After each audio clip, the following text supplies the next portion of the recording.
wabarakatuh.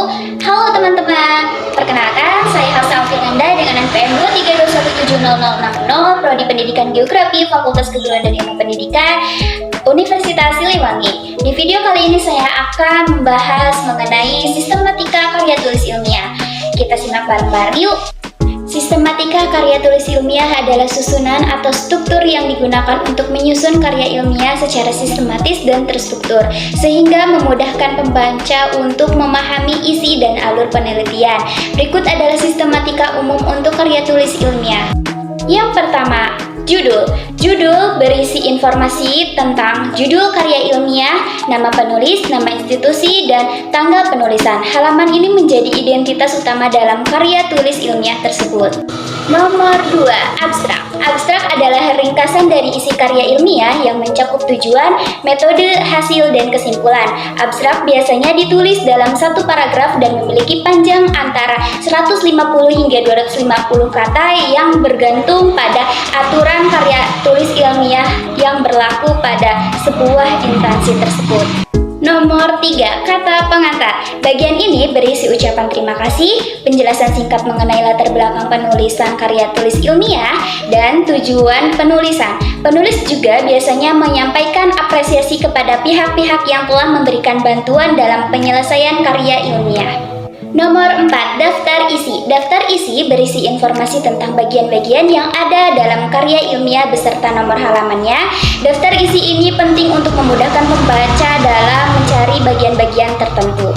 Nomor 5, pendahuluan. Pada bagian pendahuluan, penulis menjelaskan gambaran umum mengenai topik yang akan dibahas, seperti latar belakang, penjelasan mengenai alasan dan urgensi penelitian atau kajian. Yang kedua, rumusan masalah, yang dimana permasalahan yang akan dibahas dalam karya tulis ilmiah tersebut. Yang ketiga, tujuan penelitian, tujuan yang ingin dicapai dalam penelitian tersebut, serta yang keempat, manfaat penelitian, yang dimana manfaat yang diharapkan dari hasil penelitian tersebut.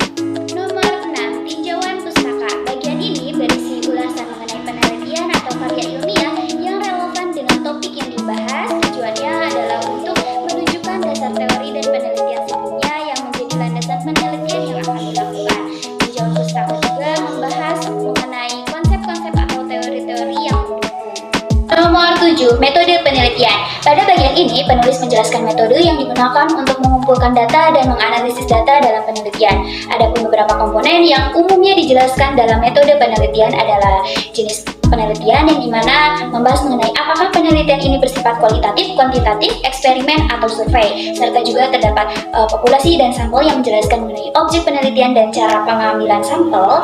Selanjutnya, teknik pengumpulan data, yang dimana membahas metode yang digunakan untuk mengumpulkan data, misalnya seperti wawancara, kuesioner, observasi, atau studi literatur. Dan yang terakhir ada analisis data. Cara atau teknik yang digunakan untuk menganalisis data yang terkumpul itu seperti apa dan bagaimana. Nomor 8, hasil dan pembahasan. Bagian ini memaparkan hasil-hasil penelitian yang telah dilakukan serta pembahasan tentang makna hasil tersebut. Pembahasan ini berfokus pada interpretasi hasil yang diperoleh, membandingkan dengan teori-teori atau penelitian sebelumnya, serta analisis yang mendalam tentang data yang dikumpulkan. Nah, hasil ini berupa penyajian data atau temuan penelitian secara objektif, sedangkan pembahasan ini adalah analisis dan penafsiran atas hasil yang diperoleh serta implikasi atau penjelasan tersebut terhadap temuan yang telah diteliti. Nomor 9, kesimpulan. Kesimpulan adalah bagian yang berisi ringkasan dari hasil dan pembahasan. Penulis harus menyajikan temuan utama dari penelitian serta menjelaskan apa yang dapat disimpulkan dari penelitian tersebut. Biasanya juga disertai dengan rekomendasi untuk penelitian selanjutnya untuk menerapkan hasil penelitian yang lebih maksimal.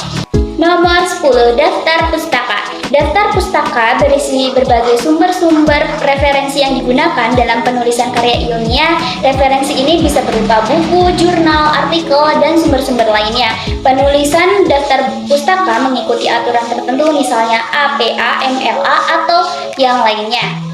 Nomor 11, lampiran. Bagian lampiran berisi dokumen atau data yang mendukung isi karya ilmiah tetapi tidak dimasukkan dalam bagian utama. Lampiran ini bisa berupa tabel, grafik, instrumen penelitian, atau dokumentasi lain yang relevan. Oke, mungkin itu saja video yang dapat saya sampaikan. Mohon maaf apabila terdapat kekurangan. Saya akhiri. Wassalamualaikum warahmatullahi wabarakatuh.